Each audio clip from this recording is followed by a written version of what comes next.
Welcome to Reimbursement RX, first live webinar coming to you live from Las Vegas, Nevada.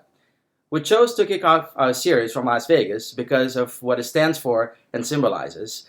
A lot of hope and dreams of wealth and prosperity, yet also the site of angst and despair for some. From Las Vegas, Nevada. We chose to kick off our series from Las Vegas because of what is... I apologize for that. We here at Reimbursement RX believe that the state of healthcare in this country is near despair, especially when it comes to the way that healthcare doctors are distributed. But we hope that we have enough tools and knowledge to help physicians regain their voice and fairness when it comes to delivering care, thus helping patients along the way to return back to prosperity. My name is Alexander Lakowski, and I'm an internal medicine physician in private practice in San Francisco Bay Area. I have 18 years of clinical and business experience, and I'm uniquely positioned to understand the intricate mechanisms of healthcare delivery, as I've been a part of various forms of medical enterprise. I worked in independent multi-specialty groups, worked as a hospitalist, and also as an employed physician of a large hospital foundation, eventually settling in private practice that I own together with my wife, who is also an internist. I got my MBA from University of Massachusetts, where I also completed my internal medicine residency a number of years ago. Having daily ongoing both clinical and business encounters, I've come up with a series of advice, procedures, and guidelines that will help any physician, no matter his or her career point. Talking to numerous doctors across the country, I saw the need for a new breed of a company that would help doctors and allied healthcare professionals fix how they're getting paid, essentially providing a prescription for financial success and independence for some, thus forming Reimbursement RX. So, what is Reimbursement RX and what is it that we do? Well, our main goal is to show new and established physicians just how healthcare doctors are structured. Where do funds that pay for everything come from? By the way, if you have any questions along the way, please feel free to type them, and I'll be happy to answer them all at the end of this webinar. It has become commonplace for many doctors not to ask financial questions. It's almost considered poor taste if you discuss your compensation when you sign your first contract or even when you change employments. What many doctors fail to realize is that medicine is a big business. In fact, healthcare employs more individuals than any other industry in this country. And doctors are notoriously passive when it comes to openly discussing or lobbying for fair compensation. Most of us simply take what's being given to us. It's time for physicians to wake up and stop accepting the so-called norms and start asking very unpopular questions. For instance, do you know how much was spent on healthcare just 2 years ago? That's right. If you said $3.2 trillion, you were correct. Now here comes the funny part. Do you know how much actually went to physicians? Look it up and you'll be stunned because what you're going to find is a single-digit number. Some other questions that you need to ask, just to name a few. How much Medicare pays for its services? Are PPO and HMO plans good or bad for you? What exactly is an RVU and how is it calculated? If you work for a hospital or a large group, do you have any idea what charges for your services are? How much does your hospital CEO get paid? And do you get the same bonus as your CEO? And if you don't, why not? It's okay to ask. When you send your patients to lab or testing, do you know what they are going to pay? And if you don't know, who to ask? And if you happen to be an independent physician and you have a friend who is employed by a large conglomerate, do you know that your rates are different? And most importantly, do your patients know about it? This is just the tip of an iceberg, but Reimbursement RX is ready to tackle it all. You see, one big problem facing healthcare is that while it's a big business, it's not being run as one by its most critical components, the physicians. Once you finish your training, you're ready to take care of the patients with some help, because that's what you've been training for the last 7 years and a lot more for some of you. But very few of you have been given primers on the components of the 99213 code and just how it translates into dollar amounts and take-home pay. In some cases, it is very convenient for hospitals or large medical associations to use the don't worry about it mentality. Basically, they tell you when they hire you out of training is that all you need to do is take care of patients and we are going to do everything else. Right, but at what cost? I'm coming back to the point that we made earlier, that medicine is a $3.2 trillion business. And if you're going to be part of it, you better know how it works. Moreover, I'm going to give away one little secret, which is not really a secret, but a concept that is not very well understood by many doctors. Nothing gets paid in healthcare unless you, as a provider, do something. That's right. You have to either see a patient in your office, round on a patient in the hospital, order a lab, read an echo, place a central line, or even look at a PET slide to trigger this big main money train. That's right, because everything you do has a billable code and procedure associated with it. And if you don't do it, nobody gets paid. Not your group administrator, not your CMO, and not your hospital CEO. So you are technically it when it comes to this whole big main money train. And yes, it is your responsibility to know how it works. However, it is not your fault that it's not being taught to you. Until now. The Reimbursement RX, through our series of seminars, will take on every single necessary topic to help you make sound financial medical decisions. We are not going to teach you medicine. It's already assumed that you know it, but we're going to show you just how the world of medical reimbursement works. We'll explain how insurance companies work and how we need to work with them. We'll tell you how medical organizations and hospitals make money on you and what you can do about it. We'll tell you about your RVUs and what to look for in your contract. We'll explain the difference between private and employed opportunity, and most importantly, the cost associated with it. We're going to talk to you about billing and the most common mistakes that people make and how you can better code for your services. We'll talk about new Medicare rules and guidelines and what you can do in order to maximize your revenues. And we're not just some other review course with boring materials and pure memorization. Just the opposite. This is a class unlike you've never taken before, because this is all the information you've always wanted to know, but you're just always afraid to ask. And on top of that, Reimbursement RX is committed to bringing you the best and brightest speakers in the field of physician betterment and improving overall professional satisfaction, plus some other speakers who are leaders in the financial world. We invite you to check us out at reimbursementrx.org for more information. Now, we also provide consulting for new and established practices where we help you increase your bottom line through a series of better coding practices and by improving overall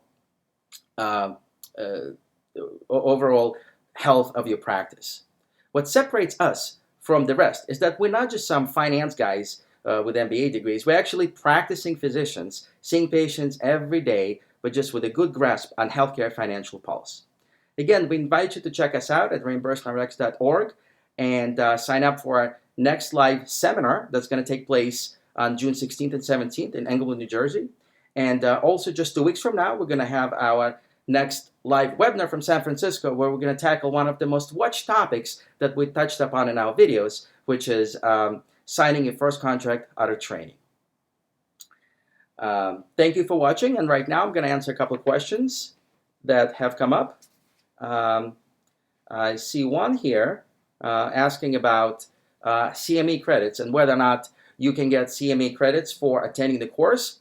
Well, it's a very interesting question, and the short answer is no, not right now. The long answer is that yes, we're working on it. Since I'm licensed in the state of California, I approached the California board about obtaining CME credits for this, and I've been informed that for a seminar of this magnitude, they're not going to provide you with CME credits because it's not true medical information, but it's financial information. Kind of makes me wonder why California does not want you to know this.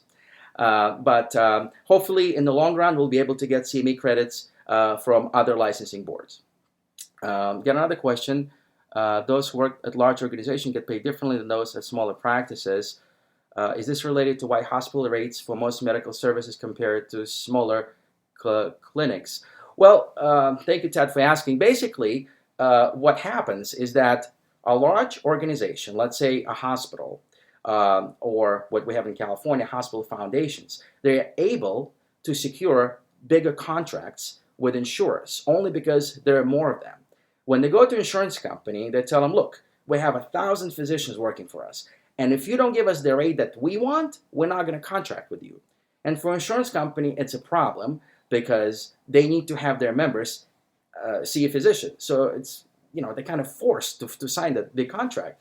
And if you are an independent physician, you are not able to achieve such high contract because it's only you or a couple of your partners. And in a way, your contract is less than that of a friend who works for a hospital. Now, it doesn't mean that the doctor who works for a hospital will get this high reimbursement or take-home pay because they have a high level of bureaucratic structure because they have administrators, CEOs who also have to get paid.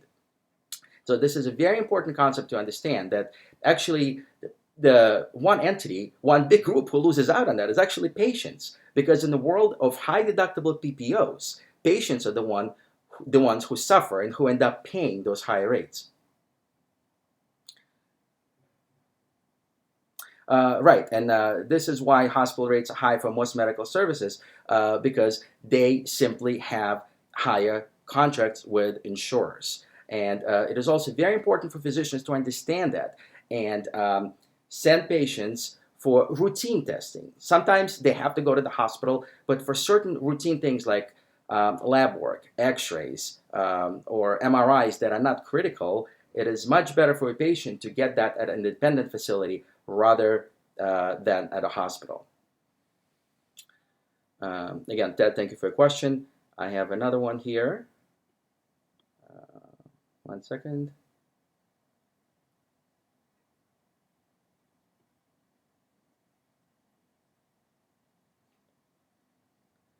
Okay.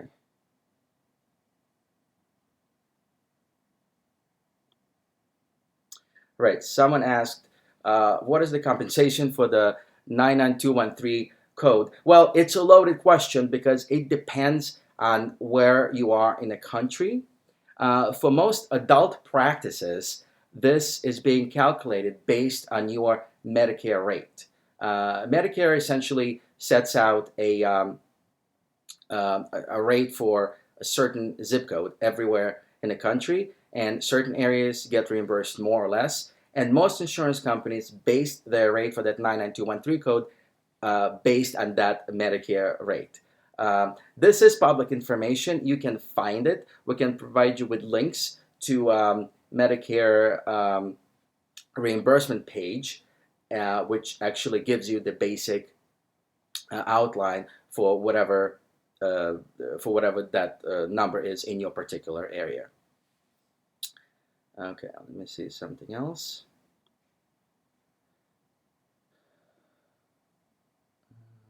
Let's see. I have another one. Again, questions keep appearing and then disappearing. Give me a moment.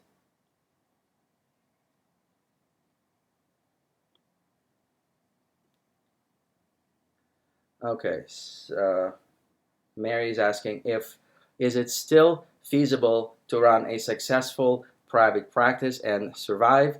Again, it's a very loaded question. The short answer again is yes. The long answer is, well, it depends on where you're in the country, what your payer mix is.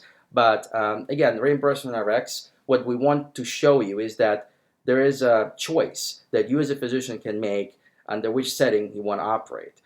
If you truly inclined to run your own practice, and if you truly have a business sense, even if you don't, we can help you.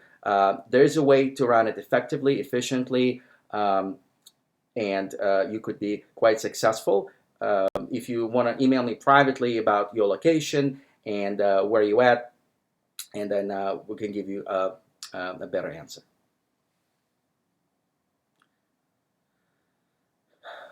Okay, so I see no more questions for now. Let me see if there's anything else coming in. Well, again, thank you for watching.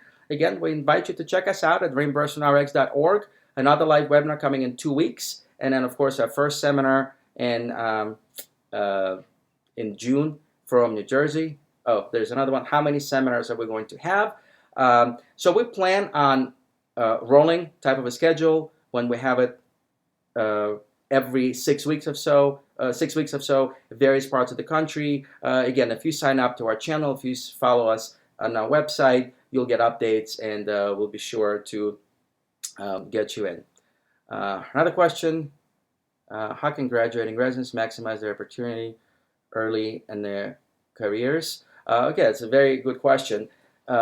It again depends on what you want to do. It depends on what you mean by maximize your opportunity early on. You have to realize, or you have to kind of understand what kind of setting you want to be working at. No matter where you're in the country, I'm sure your hospital or your local large foundation is ready to hire you. And when they do, what you need to do, you need to look at their financials, you need to look at the health of the practice, you need to speak with senior partners and understand exactly what it is that's required of you. Remember, as I said earlier, you are the most important part in that organization, meaning that you're the one who's bringing revenue. So you need to know what is it that you're going to do on a daily basis. You need to know what your hours are going to be like, how many patients you need to see, and what your responsibilities are.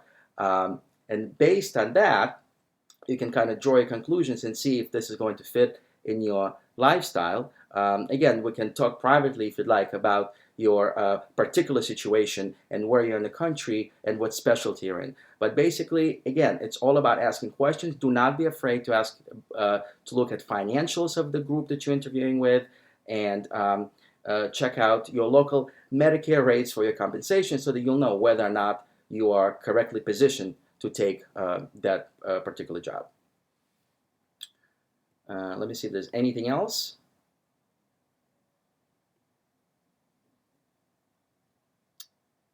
Okay. All right. Well, again, even though we're ending the webinar, you're more than welcome to submit your questions in writing, and we'll be sure to answer them all. Thank you again for watching, and we'll see you live again in 2 weeks from San Francisco. Thank you, and goodbye from Las Vegas.